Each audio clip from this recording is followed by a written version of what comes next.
बिस्मिल्लाहिर्रहमानिर्रहीम, अस्सलाम वालेकुम। टाकर 7 के साथ मैं हूँ एतजाज़ नकी और मेरे साथ मौजूद हैं सजाद तरीन साहब। नाज़रीन के प्रोग्राम में जिक्र करेंगे महंगाई का, गुर्बत का, बेरोज़गारी का और पेट्रोलियम मसनूआत में जिस तेज़ी के साथ इजाफा हुआ है। गुज़िश्ता रात भी 5 रुपये फ़ी लीटर इजाफा कर दिया गया पेट्रोलियम मसनूआत में, कमोबेश मुख्तलिफ डीज़ल या मिट्टी के तेल के हवाले से। तो जिस नौयत का ये इजाफा हुआ है और गुज़िश्ता 9 माह में 12 मरतबा ये इजाफा किया गया, और गुज़िश्ता अगर हम 9 माह के सिर्फ देखें या इस साल का फ़कत फिगर्स देखें तो उसमें 18 रुपये से ज़ायद का जो है वो इजाफा हुआ है सिर्फ पेट्रोलियम मसनूआत में। इसके अलावा अद्वियात हैं, इसके अलावा दीगर अशिया ख़ुरनोश हैं, उनकी कीमतों में भी इजाफा हुआ है। इसका भी जिक्र करेंगे। जिस महंगाई को ख़त्म करने का दावा और फिर वादा करके ये हुकूमत आई थी, उसके बाद जो सूरत हाल सामने आई है वो सबके सामने है। क्या वजूहात हैं? हुकूमत का जो वर्जन सामने आता है, चाहे वज़ीर ख़जाना सामने आते हैं या ख़ुद वज़ीर आज़म आते हैं। वज़ीर आज़म अक्सर ख़ुद अगर बात ना कर सके तो उनके ट्वीट भी सामने आते हैं कि हमारी मुआशी सूरत हाल जो है वो मस्बत समत में जा रही है। ज़र मुबादला का बड़ा जिक्र करते हैं, मगर सिर्फ ये एक फैक्टर नहीं है। उनसे पूछा जाता है आम आदमी के हवाले से, उनकी गुर्बत के हवाले से, उनकी महंगाई ख़त्म करने के हवाले से, तो वो ज़र मुबादला के ज़खायर, उसकी कमी, उसकी बेशी का जिक्र करते हैं। तो इसका भी जिक्र करेंगे। और इसके साथ साथ वज़ीर आज़म चूँकि 2 रोज़ा दौरे पर इस वक्त ताजिकिस्तान में मौजूद हैं, शंघाई ताउन तंजीम के इजलास में शिरकत के लिए। कुछ देर पहले उन्होंने ताजिकिस्तान पाकिस्तान मुश्तरका बिज़नेस फोरम से भी ख़िताब किया और गुफ्तगू की है, उसका भी जिक्र करेंगे। तरीन साहब, सबसे पहले तो हमने देखा कि ये कहा गया था कि जनाब गुज़िश्ता साल के आखिर में वज़ीर आज़म साहब ये दावा करते हुए नज़र आए थे कि जनाब हम मुश्किल सूरत हाल से बाहर निकल आए हैं, मुश्किल मुआशी सूरत हाल से बाहर निकल आए हैं। आइंदा 2 साल में हम आउटपुट देंगे और ये कौम देखेगी कि सूरत हाल बेहतरी की जानिब कैसे तेज़ी से जाती है और दुनिया पाकिस्तान की मिसालें दिया करेगी। ये साल है, आगाज़ हुआ 2021 का जनवरी में, और इस वक्त सितंबर, जो 16 सितंबर की रात थी, यानी 12 बजे तक जो सूरत हाल रही खाली पेट्रोलियम मसनूआत की, दीगर का तो हम जिक्र करते हैं, डॉलर का भी जिक्र करते हैं, हर तरफ से दुहाइयों की आवाज़ें आ रही हैं। देखें, मैं आपको अर्ज़ करूं नकी साहब कि आपको मैंने ये गालिबन उस वक्त कहा था जब इन्होंने बजट पेश किया, तो उस वक्त बहुत नगारे बजाए गए, तूतियाँ बजाई गईं और बहुत कहा गया कि बहुत ज़बरदस्त बजट है। तो मैंने उस वक्त आपको अर्ज़ किया था, अपने नाज़रीन को भी ये बताया था कि ये बजट वो है जो IMF की शराइत पर नहीं है। जैसे जैसे ही IMF के पास जाएंगे पैसे लेने के लिए और जिस तरह ये उनसे मुआहदा करेंगे, बातचीत करेंगे, तो यहाँ बिजली की कीमतें बढ़ेंगी, गैस की कीमतें बढ़ेंगी, पेट्रोल की कीमतें बढ़ेंगी, हमारी जो करेंसी है वो कम होगी, उसको वैल्यू डाउन की जाएगी और डॉलर बढ़ेगा। वही हो रहा है। अभी मैं समझता हूँ, मैं आपको अर्ज़ करूँ, अभी तो 5 रुपये बढ़े हैं। मुझे कुछ वज़ारत पेट्रोलियम के लोगों ने ये बताया, फिर मैंने उनको चेक भी किया वज़ारत ख़जाना के हुकाम से। आज सारा दिन मैं यही चीज़ें तलाश करता रहा हूँ। मुझे पता था कि आज आपने इसी पे ही गुफ्तगू करनी है, तो मुझे वज़ारत ख़जाना के कुछ लोगों ने कहा कि अभी पेट्रोल की कीमतें और बढ़ने के इम्कानात मौजूद हैं। अच्छा। क्योंकि हम जो IMF के पास जा रहे हैं और IMF से जो हम कर्ज़ ले रहे हैं, उसके बदले उनकी जो शराइत हैं वो बहुत सख्त शराइत हैं। हालांकि आपने देखा होगा 2 रोज़ पहले जनाब शौकत तरीन साहब ने एक प्रेस कॉन्फ्रेंस की और उन्होंने कहा कि IMF से हम जो बात करेंगे वो अपने उस पर करेंगे, अपनी शराइत पर करेंगे। बिल्कुल सही, अपनी शराइत पर करेंगे और अपने मामलात देखेंगे।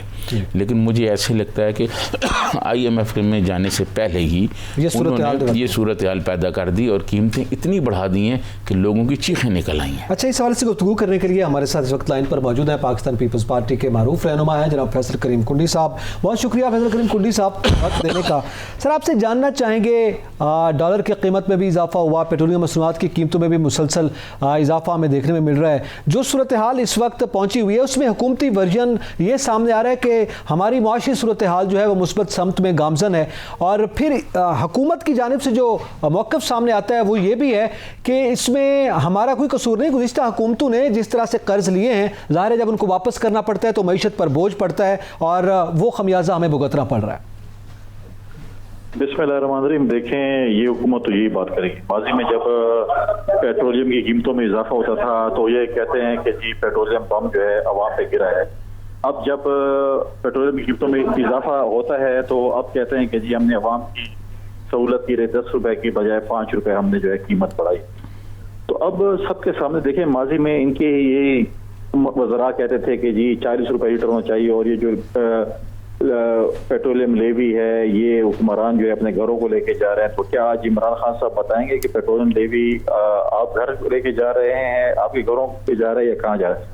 अब बात यह है कि जब भी जो चीज़ होती है वो पुरानी गुफ्ते पे डाल देते हैं। मईशत बकौल इनके बहुत मजबूत हो चुकी है। तो मुझे बताएं कि क्या रोजमर्रा की अशिया गरीब आदमी के लिए सस्ती हुई है? कहाँ से मईशत मजबूत हुई है? ये तो यही कहते हैं कि जब डॉलर जो है वो रुपए डिवैल्यू होते थे, उसमें भी इनके सूबाई वजीर साहब कह रहे थे केपी में कि जब जो है वो रुपए डिवैल्यू होता है तो हमें फायदा होता है। तो बहुत सी ऐसी चीजें देखिए, इस दफा इस हुकूमत में 19वीं दफा पेट्रोलियम की कीमतों में इजाफा हुआ है। एक दो दफा भी नहीं, 19वीं दफा। और अभी भी ये कह रहे हैं कि जी माजी की चीजें, जो चीज भी होती है माजी खाते में डालते हैं। अब आप देखें कि हमने तो ये नहीं कहा कि आप जाके कोई जो इदारे हैं उनको भी आप जो गालियां निकालते हैं कि हमारे पॉइंट छुए हैं, इलेक्शन कमीशन को भी ये गालियां निकालते हैं, बुरा भला कहते हैं। जो सियासतदान इनकी बात नहीं मानते वो चोर और डाकू होते हैं, और जो इदारे इनकी बात नहीं मानते तो कहते हैं इन्होंने पैसे पकड़े हुए हैं। तो अब इनकी मतलब है कि कौन सी बात को आप जो है। फैसल करीम कुंडी साहब, आप ये बताएं कि ये आप उस पीपल्स पार्टी में जो हैं जो गरीब आवाम की बात करती थी। सिंध में आपकी हुकूमत है, आप तो खुद सिंध के इक़्तिदार के हैंगओवर में हैं, आप तो खुद आवाम के लिए कुछ नहीं कर रहे। आप तो सिंध से आते हैं, इक़्तिदार में हैं, यहाँ उतरते हैं, आप उसी हैंगओवर में होते हैं, आपको पता ही नहीं कि गरीब आवाम के साथ क्या हो रहा है। कहाँ गई है वो पीपल्स पार्टी? देखिए, बिल्कुल पाकिस्तान पीपल्स पार्टी गरीब अवाम की पार्टी है। हमें कोई हैंगओवर सिंध की हुकूमत का नहीं है। आपको अभी याद होगा कि चेयरमैन बिलावल साहब पिछले दिनों कराची से रवाना हुए। वो ठट्टा गए, टंडोला यार गए, सखर गए, नवाबशाह गए, घोटकी गए, फिर उबाड़ों से जनूबी पंजाब में आए। हफ्ता उन्होंने जनूबी पंजाब में डेरा गाजी खान, बिहाड़ी, लोधरा, अपना लिया, इन इलाकों को उन्होंने दौरा भी किया। वो रोडों पे हैं, वो इन अवाम में ही है। हम रोडों पे हमने ट्रेवल किया। हम दोबारा जो है तो सिंध जा रहे हैं, उसके बाद हम सेंट्रल पंजाब और खैबर पख्तूनख्वा में भी जाएंगे, हम बलूचिस्तान में भी जाएंगे। हम तो वजह से शुरू किए। हम तो आज भी कहते हैं इस हुकूमत से जान छुड़ाने के लिए अपोजिशन की जमातें इकट्ठी हों, हम दमादमात की तहरीक लेके आएँ, इनसे हम जान छुड़ाएं ताकि ये जो महंगाई और बेरोजगारी का जो तूफान उन्हें बर्पा किया हुआ है इससे जान छुड़ाएं। अपोजिशन एक प्लेटफॉर्म पे हो और हम जमहूरी तरीके से अदम एतमाद की तहरीक के जरिए इस हुकूमत का खात्मा करें। फैसल करीम कुंडी साहब, क्या आपके पास पेट्रोलियम मसनूआत की बढ़ती हुई कीमतें, डॉलर की कीमतें बढ़ रही हैं, जिस अंदाज में रुपया डिवैल्यू हो रहा है, जो मौजूदा मुआशी सूरत हाल है, इसका कोई प्लान है आपके पास जो बतौर अपोजिशन आप शेयर कर सकें आइंदा कौमी असम्बली के इजलास में? देखिए, किसके साथ हम शेयर करें? ये हुकूमत तो कोई बात मानने को तैयार नहीं होती।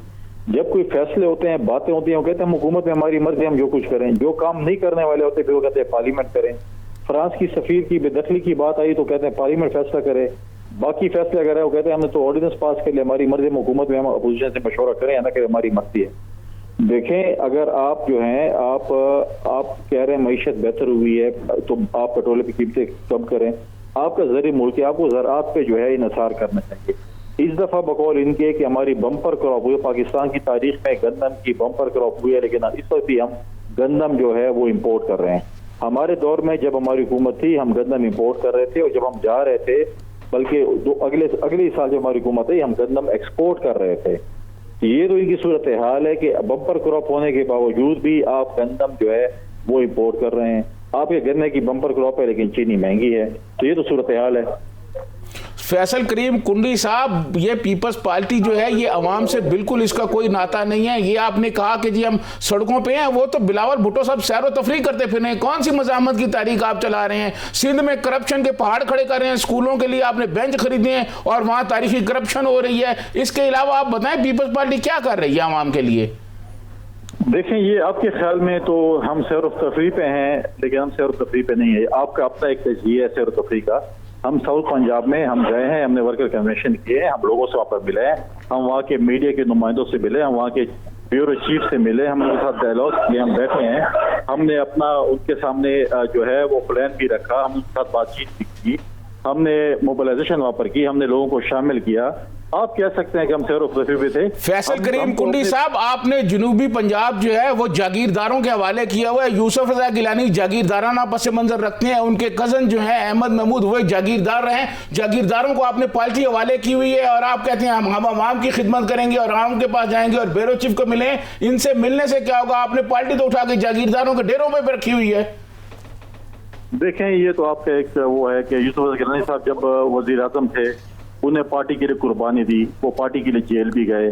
उन्होंने जो है वो एक खत नहीं लिखा अपने आप को, मतलब है कुर्बानी दी, लेकिन उन्होंने पार्टी नहीं छोड़ी। आज भी वो पार्टी के साथ मुस्तहकम खड़े हैं। माजी में जागीरदार आए थे और उन्हें अपनी सीटों की खातिर पार्टियों को जो है वो खैरबाद कह दिया और पार्टी छोड़ के चले गए। आज भी वो पार्टी के साथ मुस्तहकम खड़े हैं। अगर आप कहें कि जी जागीरदारों, आप जी अगर आप देखें रहीम खान में भी पाकिस्तान पीपल्स पार्टी ने वहां पर 3-4 सीटें जीती हुई हैं, तो ऐसी बात नहीं है। पार्टी में हर किस्म के लोग होते हैं, इसमें ये बात नहीं है कि आप जागीरदार हैं या नहीं है, जो भी है, ये बातें नहीं होती। पार्टियों में हर किस्म के लोगों की फैसल कुंडी साहब, पाकिस्तान पीपल्स पार्टी वो जमात थी जिसने पाकिस्तान की सियासत को इलेक्टेबल्स लोग दिए। अब आप तरले करते फिर रहे हैं इलेक्टेबल्स तलाश करने के लिए। पीपल्स पार्टी का तो ये हाल हो गया है। ये आपकी सोच हो सकती है। पाकिस्तान पीपल्स पार्टी किसी के तरले नहीं कर रही। पाकिस्तान पीपल्स पार्टी के दरवाजे हर किसी के लिए खुले हैं। जो आना चाहते हैं हम उनको वेलकम कर रहे हैं, जो नहीं आना चाहता है हम किसी के तरले नहीं कर रहे हैं, वो उनके लिए अपने दरवाजे खुले हैं। हमारे हमसे पार्टी छोड़ के लोग गए हैं ना, उनकी भी पोजीशन आज देख लें, क्योंकि क्या सूरत हाल है। जो पीटीआई में गए, बाकी जमातों में गए, वो भी आपके सामने जिस किस्म की इज्जत उनको मिल रही है। कुंडी साहब, कंटोनमेंट बोर्ड के इलेक्शन में पीपल्स पार्टी के साथ जो कुछ हुआ है उस पर तो बताएं। कंटोनमेंट बोर्ड में पीपल्स पार्टी के साथ जो कुछ हुआ है पंजाब में, वो आपको नजर नहीं आ रहा? मेरी बात खत्म नहीं हुई। पाकिस्तान पीपल्स पार्टी वाहिद पाकिस्तान की जमात है जो लोगों को इज्जत देती है।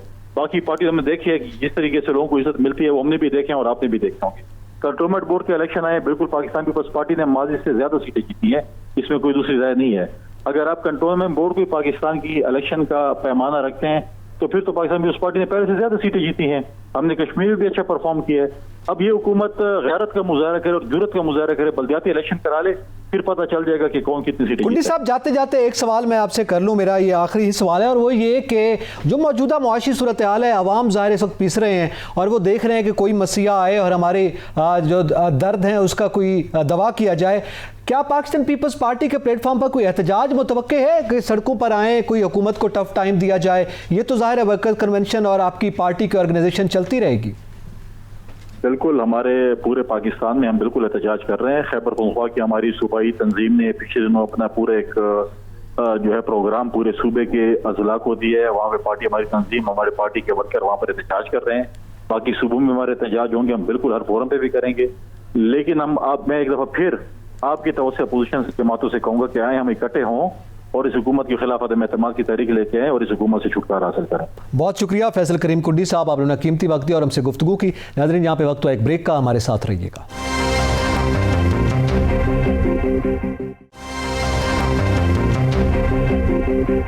वेलकम बैक नाज़रीन, हम जिक्र कर रहे हैं इस वक्त बढ़ती हुई महंगाई का और बिलखसूस जो पेट्रोलियम मसनूआत की कीमतों में जिस अंदाज में, जिस तेज़ी के साथ और जितना बड़ा इजाफा किया गया है, ये बम बनकर आवाम के ऊपर गिरा है और बिलखसूस वो आवाम जो पहले ही महंगाई की चक्की में पिस रहे हैं। ज़ियाद तरीन साहब, अद्वियात का भी हम जिक्र करते हैं, मुख्तलिफ हवालों से करप्शन भी आप लेके आते हैं कि किस तरह से हो रही है।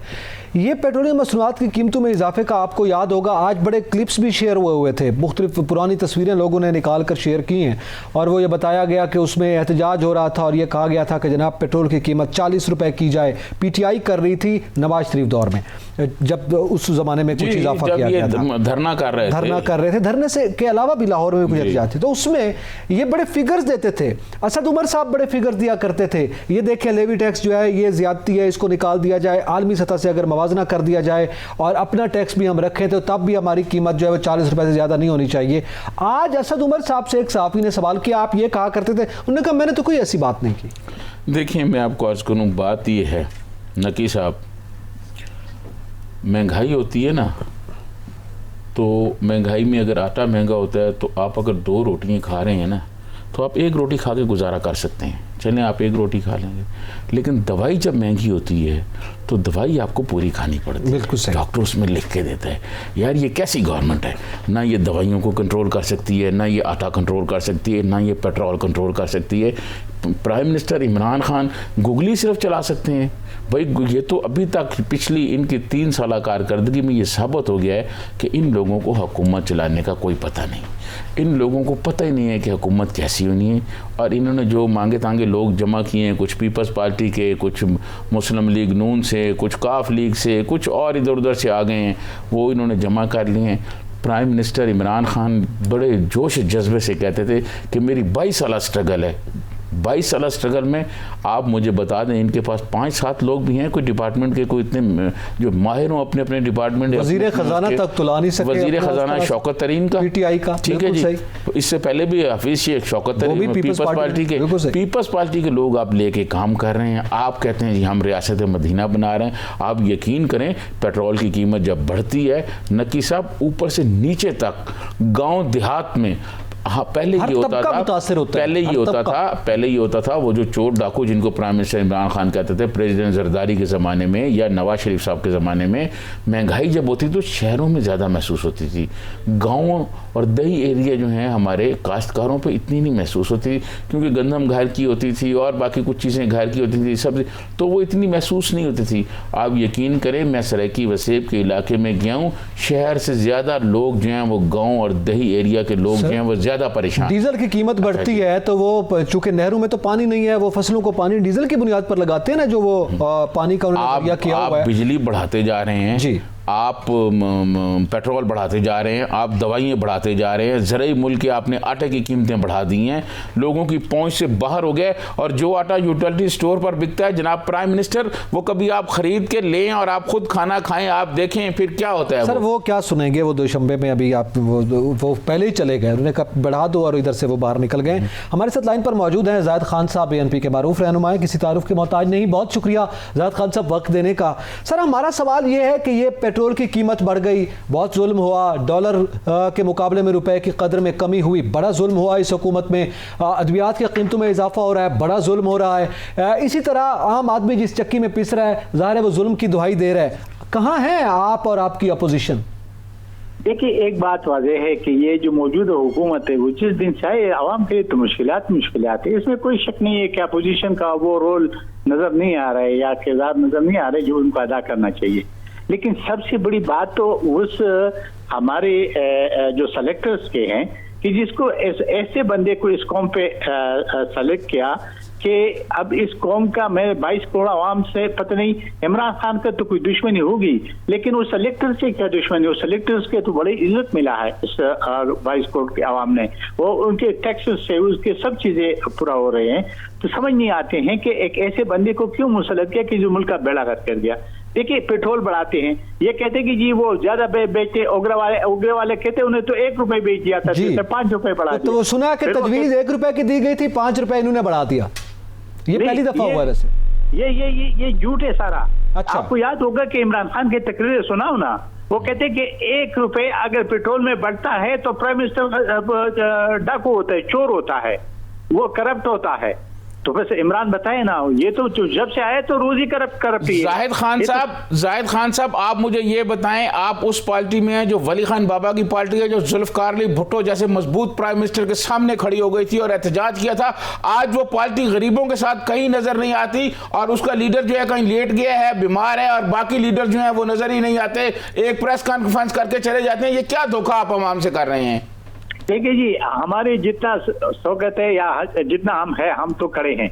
आपको याद होगा अभी जो आपके जर्नलिस्ट भाइयों का एहतजाज था, मैं भी उसमें गया था, फिर हमारे लीडरशिप आई थी, हम भी गए थे।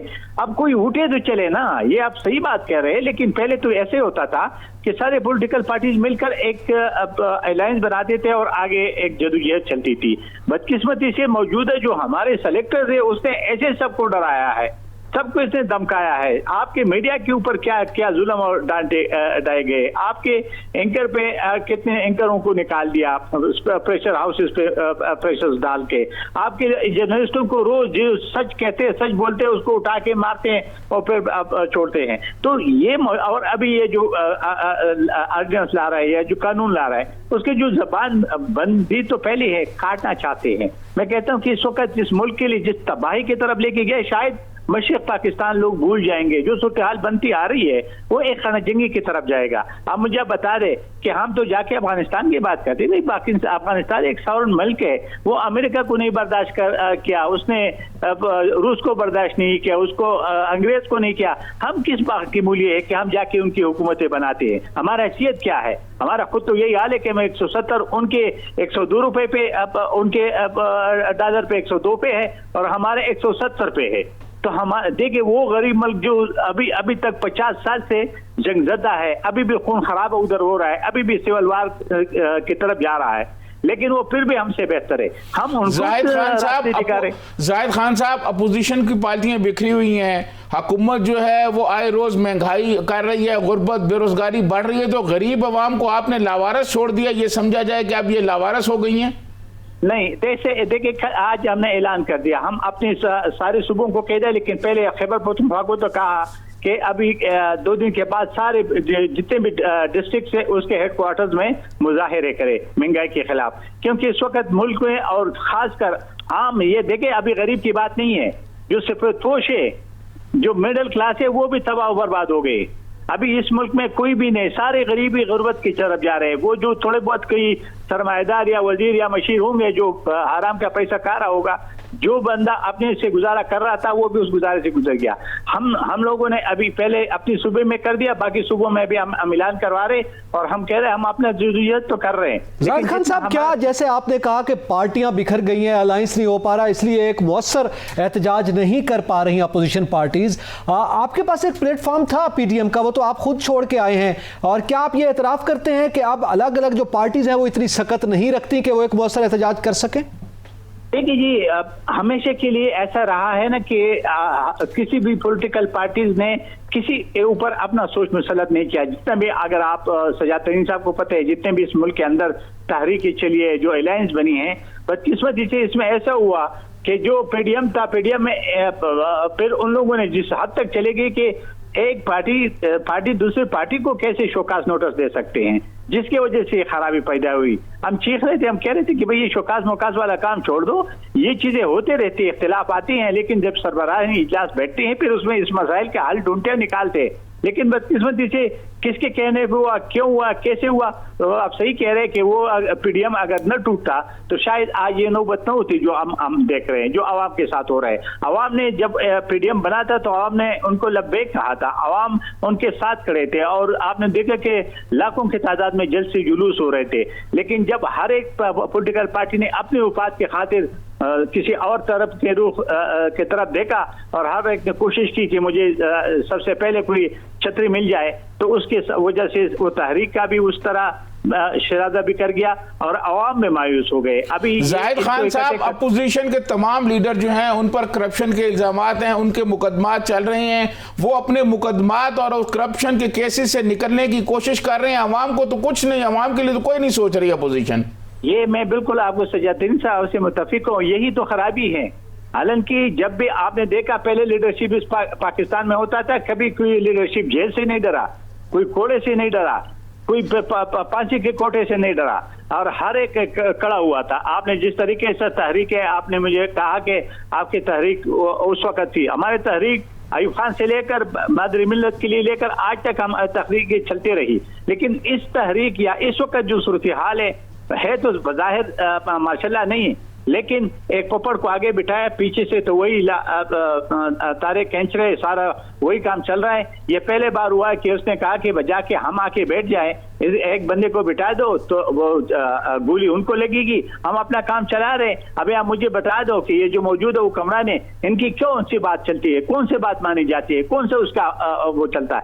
तो इसलिए आप सही कह रहे हैं, लेकिन इसमें पॉलिटिकल पार्टीज की नाकामी है। कि अगर वो इन चीजों से डरें, ये तो होते रहते हैं। आपने देखा कि ये इससे सख्त वक्त होते थे, ये मार्शल लॉ के खिलाफ लोग निकलते थे, डंडे खाते थे, मारते थे, जेलों में जाते थे या फांसी की सेलों में जाते थे, लेकिन लोग नहीं डरते थे और फिर तहरीकें कामयाब हो जाती थी। अभी आपने परवेज मुशर्रफ के खिलाफ जो वकला ने चला था, वो भी पॉलिटिकल पार्टीज ने नहीं किया था, वकला ने था, सहाफियों ने किया था, सिविल सोसाइटी ने किया था, फिर पॉलिटिकल पार्टी शरीक हुए और जर्नल को रुखसत किया। अब मेरे ख्याल में वही फिर अगर वकला उठ जाए और सारे कौम पीछे पड़ जाए, वरना ये तो मुल्क को जिस तरीके से लेके जा रहा है, ये बर्बादी की लवा मुझे बर्बादी की जाने बढ़ रहा है। बहुत शुक्रिया आज़ाद खान साहब, अपना कीमती वक्त दिया और हमसे गुफ्तगू की। नाज़रीन, यहाँ पे वक्त हुआ एक ब्रेक का, हमारे साथ रहिएगा।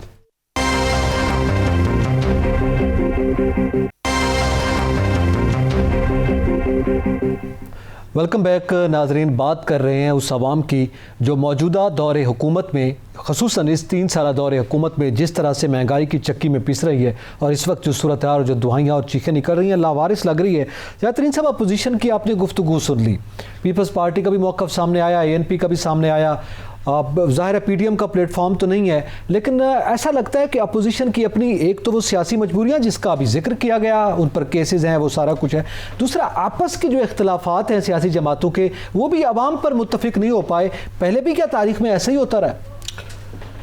मैं ब्रेक के दौरान मैं सिर्फ आपको एक वाक़या सुनाना चाहता हूँ। मुझे अभी एक डॉक्टर साहब हैं, उन्होंने मैसेज करके बताया कि ये जो मकई की छलियाँ नहीं होती बॉयल की हुई जो रेडियो वाले बेच रहे होते हैं, वो कहने लगे कि आज एक रेडी वाले को मैंने कहा तो उसने कहा जी ये आप 50 रुपए की हो गई है।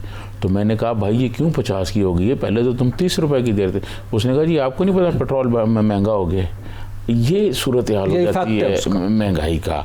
अब देखें, जो आपने बात की, मैं समझता हूँ कि इस वक्त जो अपोजिशन है, अपोजिशन बदकिस्मती से वो मुख्तलिफ हवालों से वो इंतशार का शिकार है। एक तो जो बड़ी पार्टियाँ हैं उनकी जो टॉप लीडरशिप है वो सारी की सारी मुख्तलिफ करप्शन के मुकदमात का सामना कर रही है, और फिर दूसरा उनकी सेहत भी कुछ ऐसी नहीं है कि वो अब मज़ाहमत की कोई सियासत कर सकें। जहाँ तक पीपल्स पार्टी का ताल्लुक़ है, पीपल्स पार्टी के पास एक नौजवान लीडर है बिलावल भुट्टो, वो सिर्फ उछल कूद कर रहा है, उधर कन्वेंशन कर लिए, उधर कर लिए, प्रेस कॉन्फ्रेंस कर ली, ये कर ली। भाई बात यह है कि जैसे ये रात को पेट्रोल की कीमतें बढ़ी थीं, अगर कोई मज़ाहमत करने वाली जमात होती तो आज स्ट्राइक करा देती, कहते जी आप एहतजाज करें। आवाम ना निकलते तो कहते भाई हमने तो कहा था आप नहीं निकले। मैं यही आपको अर्ज कर रहा हूँ, जो नंबर है, जो स्ट्रेंथ है, वो शो हो जाएगी, एक्सपोज हो जाएंगे। मैं आपको अर्ज करूं कि ऐसी नहीं बात, बेशक 2 लोग ही जो है एहतजाज करें, रिकॉर्ड पर तो आप चीज़ें लाएं ना कि जी हमारे पास जितने लोग थे हम लेके आ रहे हैं। नहीं, अब तो ये ट्रेंड है ना कि कामयाब हुआ है एहतजाज कि नहीं हुआ। अगर कामयाब नहीं हुआ तो बस वो फिर ज़ीरो हो गया। कामयाब ना भी हो जी, कामयाब ना भी हो, आप बेशक 1 आदमी हो, 2 आदमी हो, आप एहतजाज करें तो सही ना। ये तो कोई बात नहीं है कि आप जब आप अपोजिशन भी नहीं बोलेगी और हुकूमत जो है वो IMF के फ्रेमवर्क में रहते हुए, फिर एक और मैं आपको अर्ज़ करूं कि सारी अपोजिशन पार्टियां जो हैं, आप किसी से पूछ लें, आपने भी क्वेश्चन भी किया था, ये जितनी फैसल करीम पुंडी से आपने पूछी थी, ये जितनी अपोजिशन की पार्टी हैं, चाहे उसमें पीपल्स पार्टी हो, चाहे उसमें मुस्लिम लीग नून हो, चाहे उसमें ANP हो, मौलाना फजल रहमान की पार्टी हो, किसी के पास कोई मुतबादल मुआशी प्रोग्राम नहीं है। बिल्कुल सही। ये सारी जो पॉलिटिकल पार्टी हैं ये एक फ्रेमवर्क में रह के काम करती हैं, एक फ्रेमवर्क में रह के मुआशी पॉलिसी हैं, क्योंकि हम IMF के एक उस दायरे में फंस चुके हैं, उससे निकलना मुश्किल है। जब हम उससे नहीं निकलेंगे तो फिर उसके बाद सूरत हाल ख़राब हो जाएगी। क्या यहाँ सवाल पैदा होता है, सॉरी टू कट यू, बात भी मुकम्मल कीजिएगा, लेकिन एक सवाल मैं आपके सामने रख दूँ तो फिर क्या, यानी IMF के फ्रेमवर्क में तो आपने फंसना था, जो आदत शुमार हैं वो हमारे सामने हैं, और एक किस्त देने के लिए दूसरा कर्ज लेना पड़ता है जिस अंदाज में हम चल रहे हैं। तो आज किसी भी पार्टी की हुकूमत होती तो फिर सूरत हाल यही होती क्या? नहीं, देखिए मैं आपको अर्ज करूं, क्या पहले भी तो हम कर्ज लेते रहे हैं ना। आज जो लोग पीपल्स पार्टी को याद करते हैं या मियाँ नवाज शरीफ को याद करते हैं, कर्ज वो भी लेते रहे, लेकिन ये वाली सूरत हाल तो नहीं थी ना। उनके ज़माने में तो पेट्रोल भी बहुत सस्ता था, शायद वो इंटरनेशनल सतह पे भी रेट कम हो रहे थे। लेकिन आप मकरूज होते होते उस सतह पर आ गए हैं कि आप वो कहते हैं हमारी शर्त पे देंगे। मकरूज होते हुए नहीं, मैं ये समझता हूँ कि प्राइम मिनिस्टर इमरान खान ने जिस तरह असद उमर को 126 दिन वहाँ धरने में खड़े होकर पेश किया और कहा जी असद उमर ये कर देंगे, असद उमर ये कर देंगे, पेट्रोल की कीमतें यहाँ आ जाएंगी, मुल्क की मौशी हालत इस तरह बेहतर कर देंगे। पाकिस्तान की और ख़ास तौर पर PTI की जब इक़्तिदार की तारीख़ लिखी जाएगी तो सबसे नाकाम जो वज़ीर ख़जाना होगा वो असद उमर को लिखा जाएगा। असद उमर एक नाकाम वज़ीर है और प्राइम मिनिस्टर इमरान खान जो हैं वो 22 साल स्ट्रगल में लोग तो बहुत वो साथ लेके फिरते रहे हैं और बातें भी बहुत करते रहे हैं, यूरोप की बातें करते रहे हैं। वो कहते हैं मेरा तजर्बा यूरोप का है, यूरोप से ज़्यादा मुझे कोई नहीं जानता, मैं यूरोप को वहाँ गया हूँ, यूरोप को मैं जानता हूँ। लेकिन सवाल ये है कि पाकिस्तान में वो यूरोप के लेवल के 2 आदमी नहीं बना सके। नहीं, लेवल यूरोप का, रियासत मदीना की बनानी है, मॉडल चाइना का है, मतलब ये तो एक अजीब ये कन्फ्यूजन है ना, ये कन्फ्यूजन है। मैं अर्ज़ करूं कि वो किसी भी तरह किसी भी उसमें ये कोई ऐसी उनके पास प्लान नहीं है, उनको तजर्बा नहीं है। आप देख लें पुलिस की, उन्होंने कहा जी पुलिस में हम इस्लाहत करेंगे, पुलिस को रिफॉर्म करेंगे, क्या हुआ? उन्होंने कहा जी हम जो मतहत अदालतें हैं उसमें करेंगे, वो तो कहते रहे ना, करेंगे। वो क्या हुआ? अब तो वो इंटरेस्टेड है अफगानिस्तान में मखलूत हुकूमत बनाने में। वो ये कह रहे हैं कि अफगानिस्तान में मखलूत हुकूमत होनी चाहिए, तब अमन कायम हो सकता है। अब तो वो अफगानिस्तान के हवाले से गुफ्तगू करते हुए दिखाई देते हैं। वो वहाँ बैठ कर, आज भी वो दौरे पे हैं, दुशंबे में मौजूद हैं, वो गुफ्तगू कर रहे हैं और यहाँ सूरत हाल ये है कि आवाम दुआइयाँ दे रही है। अच्छा, मुसलमानों के लिए कहा गया है कि मुसलमान जो हैं जो अपने लिए पसंद करें अपने भाइयों के लिए भी वही पसंद करें। सही। हम अपने भाइयों अफ़गानियों के लिए तो मखलूत हुकूमत पसंद करते हैं और यहाँ हम अपोजिशन के साथ चेयरमैन नैब पर बैठकर गुफ्तगू नहीं करते। क्या ये खुला तज़ाद नहीं है? आप मुझे बताएं, क्या ये खुली मुनाफकत नहीं है कि वहाँ आप कहते हैं जी मखलूद हुकूमत तमाम बैठें और यहाँ आप किसी इशू पर बात नहीं करना चाहते? आपने 14 अगस्त पे बात नहीं की, आपने अफ़गानिस्तान पे वो जो 5 अगस्त पे जो मकबूजा कश्मीर के जो ऑर्डिनेंस 2 आर्टिकल ख़त्म किए गए, किसने बात की? आप मुझे ये बताएं। उसके बाद अफ़गानिस्तान की जो सूरत हाल हुई, हुकूमत की जानी से पार्लियामान से को पूछा गया, पार्लियामान पे बल्कि अपोजिशन कहती रही कि इस पे डायलॉग करवाएं, आप कौमी असम्बली में इस पे बात करें, डिमांड करती रही। और फिर मुश्तरका सेशन हुआ तो उसमें ज़ाहिर है अपोजिशन चली गई, तो उनसे भी कोई बात करने वाला जो कुछ आप कर रहे हैं ये मतलब ये कोई अवामी नुमाइंदों से तो नहीं पूछ रहे आप, या आप बात नहीं करना चाहते, दूसरों के लिए आप मशवरे दे रहे हैं। मैं समझता हूँ कि ये कोई कामयाब हुक्मरान का अंदाज बयान नहीं है। यानी आप कह रहे हैं कि दूसरों को नसीहत खुद मियाँ फसीहत, वही वाला मामला हो गया। ये भी आप कह सकते हैं। आप देखें, मैं आपको अर्ज़ करूँ कि प्राइम मिनिस्टर इमरान खान ने बड़ी बातें की, सिवाय उन्होंने इस मुल्क को पनाह गाहें देने से उनके पिछले 3 साल दौर में कोई चीज़ उनके एंड पर है? आप मुझे बताएं जी। ये भी पिछले दिनों एक समड़याल खारियाँ जो उन्होंने मोटरवे के लिए इफ्तरा किया है कि जी वो बनेगा। आप मुझे बताएं, क्या उनको एहसास नहीं है कि गुर्बत, बेरोज़गारी और महंगाई से आवाम कितने परेशान हैं? क्या उनको इस बात का एहसास नहीं है? वो कह रहे हैं कि हमने यकसा निसाब दे दिया, हमने सेहत कार्ड दे दिया, हमने एहसास प्रोग्राम में डाटा इकट्ठा कर लिया, हम लैंड रिकॉर्ड कंप्यूटराइज कर रहे हैं। वो इस बात का तो जिक्र करते हैं, आपसे भी मिलते रहते हैं, यही वो ज़रा उनकी बातें करते हैं। देखिए, मैं आपको अर्ज़ करूँ, लैंड रिकॉर्ड को आप कंप्यूटराइज करें ना करें, आप कोई और यकसा निज़ाम लाएं ना लाएं, इससे गरीब आदमी जिसके घर रोटी नहीं है, जो महंगाई की वजह से पिस गया है, जो महंगाई की वजह से मुश्किलात का शिकार है, उसके लिए क्या प्लान इन्होंने किया है? आप मुझे बता दें कि जी ये प्लान किया है। ये प्राइम मिनिस्टर इमरान खान कहते थे कि IMF के पास नहीं जाएंगे, खुदकशी कर लूँगा। फिर वो IMF के पास गए और फिर IMF ने जो हमारा हशर किया और गरीब अवाम का हशर किया। देखिए, मैं आपको अर्ज़ करूं, ये कोरोना के सर पे डाल दिया। मैं आपको ये मुआशी सूरत हाल उस दिन सदर साहब ने भी खिताब करते हुए कोरोना के खाते में डाल दिया। यार, अफसोसनाक सूरत हाल है कि सदर साहब ने, जो हमारे मुल्क के सदर हैं, सरबराह हैं, बहुत मोहतरम है डॉक्टर आरफ अलवी और बहुत पढ़े लिखे आदमी हैं, चीज़ों को बहुत समझते हैं। कौमी असम्बली के जब मेंबर थे तो लैपटॉप हर वक्त साथ रखते थे, चीज़ें टाइप करते थे, काम करते थे। लेकिन देखें उस दिन जो उन्होंने खिताब किया है उसमें उन्होंने कोई जिक्र किया है कि क्या गवर्नमेंट लाइन ऑफ एक्शन अपनाए और क्या गवर्नमेंट लाइन ऑफ एक्शन लेके और आगे बढ़े और लोगों को ये बताए कि यार ये गुर्बत है, इसको कैसे कम करना है, ये बेरोज़गारी को कैसे कम करना है, ये जो बीमारी हैं इसको कैसे कंट्रोल करना है, ये जो अदवायात महंगी हैं इसके लिए हम क्या कर रहे हैं। देखिए मैं आपको अर्ज़ करूँ 17% से ज़्यादा दवाइयाँ महंगी हुई हैं, ठीक है। सरकारी अस्पताल में यहाँ हम पॉली क्लिनिक की करप्शन पे बातें करते रहते हैं, तबाहकुन करप्शन है। अगले हफ्ते हम उस पर एक बड़ा प्रोग्राम करेंगे कि वहाँ पर क्या हो रहा है, उसके स्टोर में क्या हो रहा है और मतलब वहाँ इंचार्ज स्टोर क्या कर रहे हैं और बाकी क्या कर रहे हैं, वो तबाहकुन वहाँ करप्शन हो रही है। एक पॉली क्लिनिक जो इस्लामाबाद का हॉस्पिटल है वहाँ ये सूरत है, बाकी क्या होती होगी मुल्क में।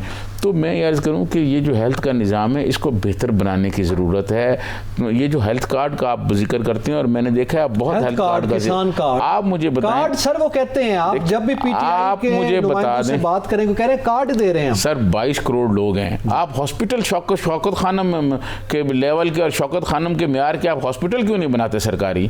आप क्यों नहीं बनाते केपी में हॉस्पिटल?